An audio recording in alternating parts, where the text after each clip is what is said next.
നൂറിലധികം വ്യത്യസ്തതയാർന്ന കുരിശുകൾ നിർമ്മിച്ച് ഇരിങ്ങാലക്കുട രൂപതയിലെ അരിപ്പാലം ഇടവക.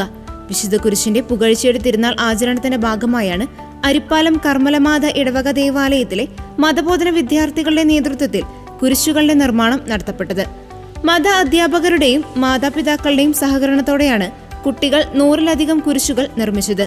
കുട്ടികളിൽ ക്രിസ്തുവിന്റെ അടയാളം പതിപ്പിക്കുക എന്ന ലക്ഷ്യത്തോടെ സംഘടിപ്പിച്ച ഈ പരിപാടി വലിയ വിജയമായി എന്ന് വികാരി ഫാദർ ലിജു മഞ്ഞപ്രക്കാരൻ പറഞ്ഞു.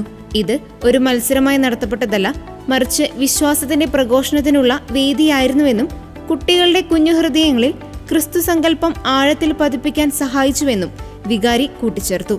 കുരിശിന്റെ പുകഴ്ചയുടെ തിരുനാൾ ദിനത്തിൽ വിശുദ്ധ കുർബാനയ്ക്ക് ഇരിങ്ങാലക്കുട രൂപത ചാൻസലർ റവറൻ ഡോക്ടർ കിരൺ തട്ല മുഖ്യ കാർമ്മികത്വം വഹിച്ചു. വികാരി ജനറൽ മോൺസിഞ്ഞോർ ജോളി വടക്കൻ വചന സന്ദേശം നൽകി. റവറൻ ഡോക്ടർ വർഗീസ് പാലത്തിങ്കൽ, വികാരി ഫാദർ ലിജു മഞ്ഞപ്രക്കാരൻ എന്നിവർ സഹകാർമ്മികരായിരുന്നു.